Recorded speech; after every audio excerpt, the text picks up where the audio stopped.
When your new bare-rooted roses arrive from Garden Express, here's what you need to do. Open the box as soon as it arrives and hold on to any catalogues or vouchers that come in your parcel. Remove and recycle the paper packaging.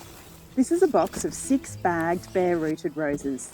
The roots and tops have been trimmed at the nursery and they've been put into bags with damp sawdust around the roots to keep them from drying out during transport. But they need to be removed from these bags the same day you receive them. Discard or compost the sawdust, you no longer need this. We often send out a bare-rooted rose with some dieback in place to protect the rest of the stem from damage during the mailing process. Ensure you cut any dieback off completely when you receive the rose. If you're not ready to plant your roses immediately, you can heel them in. This can be done in the ground or in a pot. Simply dig a hole deep enough so that their full root ball can be covered by soil, or choose a deep pot and half fill it with potting mix.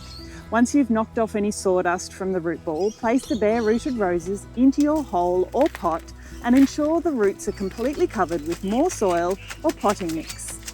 Keep the soil or potting mix around their roots damp but not soggy until you're ready to plant them.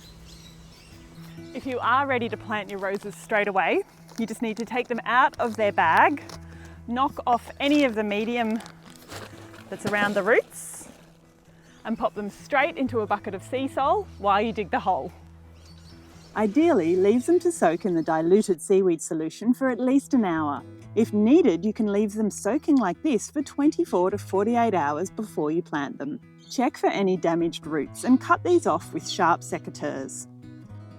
Dig the hole for each rose 30 centimetres wide and 25 to 30 centimetres deep. There's no need to add any heavy fertiliser at planting, but you can mix a small handful of chook manure pellets or blood and bone through the loose soil at the bottom of the hole.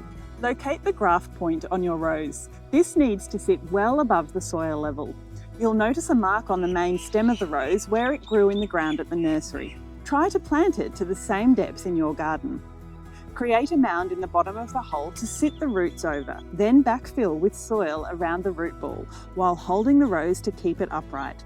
Firm down the soil around the newly planted rose and dose them with the diluted seaweed they were soaking in to help reduce transplant shock and encourage new root growth. Don't forget to water your new roses in well, and with the warmth of spring, they will burst into bloom.